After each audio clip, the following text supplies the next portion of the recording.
winner in the colors of Robert Yagos, who owns a Jacksonville, Arkansas salvage yard where the horse got used to the noise and hubbub like the Derby. Jinx Fires trains his son-in-law John Court rides. Number 2 is Brilliant Speed, winner of the Bluegrass Stakes with a huge closing move on Keeneland's Polytrack. Owned and bred by Charlotte Weber's Live Oak Plantation, she's a granddaughter of the founder of Campbell Soup. Number 3, Twice the Appeal. Can Calvin do it again and win 3 straight? He's close to the rail. This colt's only stakes win in the Sunland Park Derby, the same race that produced Mind That Bird, the long shot Derby winner under Burrell. Number 4, Stay Thirsty. Mike Rapoli and Todd Pletcher's hope after the withdrawal of Uncle Mo. An obvious name for the founder of Vitamin Water. Winner of the Gotham, but 7th in the Florida Derby. Number 5, Decisive Moment. 50-year-old Kerwin Clark gets his first Derby mount. Trained by former jockey Juan Arias, 2nd in the Spiral Stakes. Number 6, Comet to the Top, a gelding who was only beaten ahead in the Santa Anita Derby. Look for him to have early speed under the good speed rider, Patrick Valenzuela. Number 7 is Pants on Fire. Rosie Napravnik nearly won the Oaks yesterday. Now tries to be the first female to ride the Derby winner. Pants on Fire entered in the Louisiana Derby as a pace setter for a stablemate. He forgot to stop. Won the race by a neck. 8, Dialed In, winner of the Florida Derby from last to first, taking a race that has produced 21 Kentucky Derby winners. The burgundy and gold colors of Iona College, owner Bob LaPenta's alma mater. Nick Zito looks for number 3, 20 years after his first Derby win.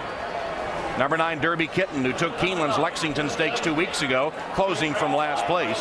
Owned by the irrepressible Ken Ramsey, perennial leading owner in Kentucky. Number 10, Twinspired, an obvious Derby name. He has 3 ownership groups, including Sky High Racing, a dozen employees of a Louisville investment firm, just beaten the nose in the Bluegrass.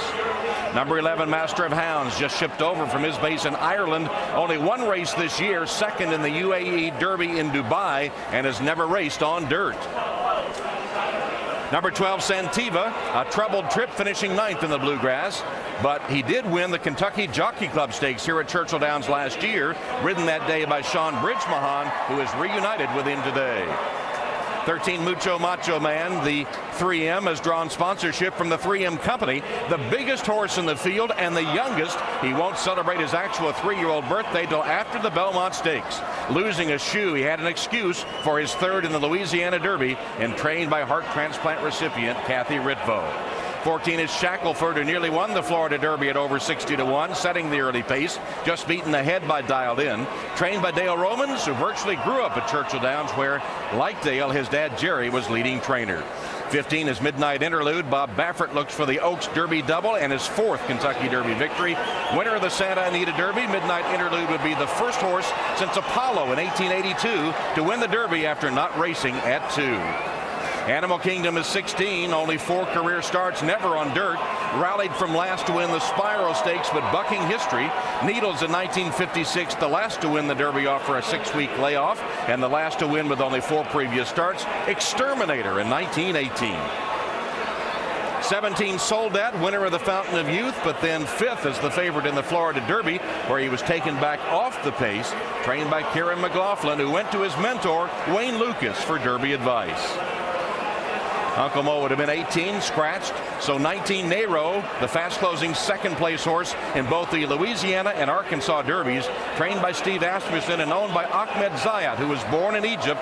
And after the successful uprising in his native land, a victory here would make for a memorable few months. And 20 is Watch Me Go. Kathleen O'Connell will be the first female trainer to win the Derby. This colt won the Tampa Bay Derby, but then disappointing 6th in the Illinois Derby. And there you have the 19 horses that will contest the 1.25-mile Kentucky Derby.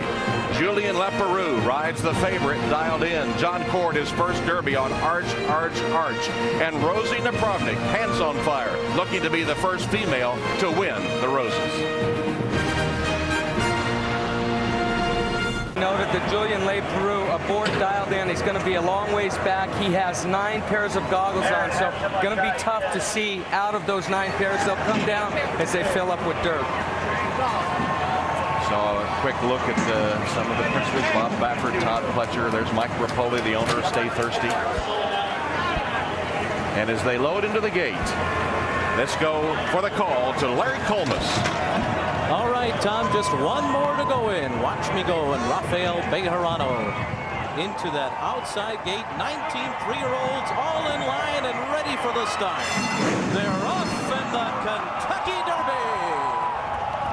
And Soldat had a great start, but it's Kama to the top, who goes out to the front, and there goes Shackelford to the outside, and Pants on Fire settles in right behind them. Decisive Moment is down at the rail. Soldat is right there to the outside, so it's going to be Shackelford, and Shackelford's going to make the lead in that mad rush to the first turn. Kama to the top on the inside second. Soldat is right there running in third position. Pants on Fire fourth. Decisive Moment rides the rail in fifth. Nero is sixth on the far outside. He's pretty close. He's only 5 lengths off the lead. Then Stay Thirsty, Mucho Macho Man between horses. Midnight Interlude is there. Then Santiva, Watch Me Go on the outside. At the rail is Twin-Spired. Animal Kingdom is right behind them. Then Ireland's Master of Hounds. Brilliant Speed is there on the outside. He's 10 lengths off the lead. It's another 3 to Arch, who's outside of horses and moving up. Then Calvin Burrell on the rail with Twice the Appeal. He's got 2 horses beaten. They're Derby Kitten, and the favorite Dialed In is dead last. He's 15 lengths off the lead of 48 3/2 mile as Shackelford leads the Kentucky Derby field into the far turn. He's in front by 1.5 lengths. Kama to the top on the outside is second. Decisive Moment is third at the rail. Pants on Fire is right there in fourth. There goes Nero. Nero is moving now on the far outside. He's moving quickly after Shackelford. It's Shackelford on the far outside. Nero. Kama to the top between them. Pants on Fire is there. Mucho Macho Man is fifth. Then Animal Kingdom. Nothing yet from Dialed In. He still has about 15 horses to pass. They're into the stretch. And it's Shackelford with the rail. And Nero on the outside. These two, Animal Kingdom, roaring down the center of the track. Here comes Animal Kingdom in the middle of the racetrack to grab the lead. And then it's Nero and Shackelford. But it's Animal Kingdom and John Velasquez to win the Derby. And then it was Nero. Mucho Macho Man was third. And then came Shackelford. Animal Kingdom did it. Animal Kingdom, ridden by John Velasquez, who picks up the mount after Robbie Alvarado had been injured earlier this week. John Velasquez, who had been the rider of Uncle Mo, who had to be scratched yesterday, picks up the Derby victory aboard Animal Kingdom, his first race on a dirt surface. That was the question, Tom, whether he was going to handle the dirt surface. He handled it just fine.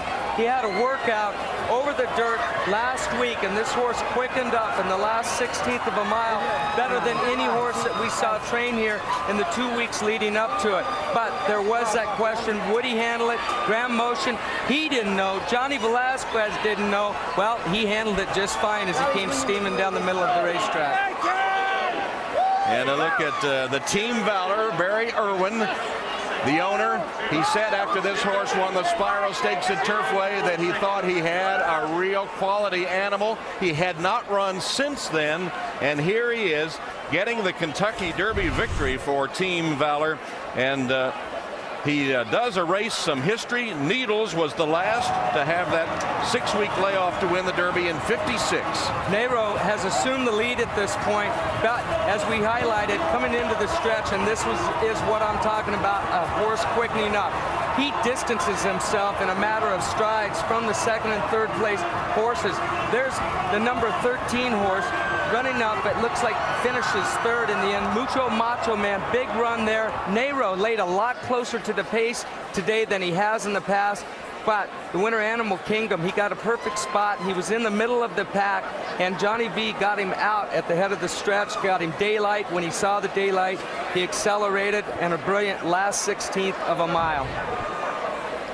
So there is Animal Kingdom, and a look at Arch, who's been pulled up, and they're loading him into the horse ambulance at the moment.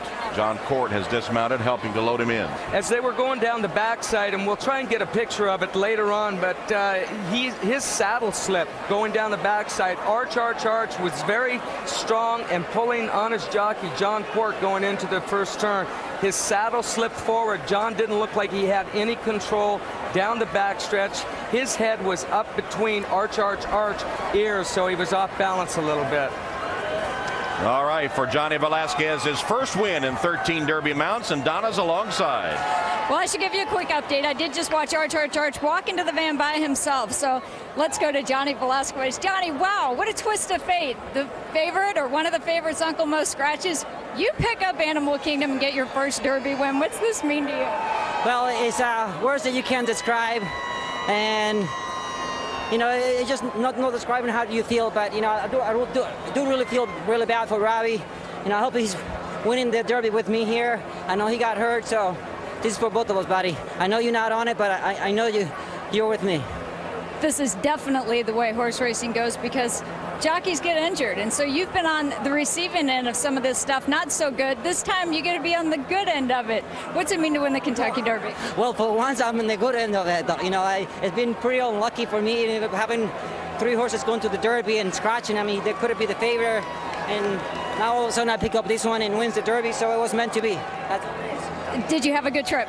I thought I had a really good trip, though. You know, I was a little bit tight going to the first turn, and then by the 3/8 pole, I got to a tight spot, but I held my ground. And once I pulled him out, and the 5/16 pole, I knew he was gone. So, feeling to help.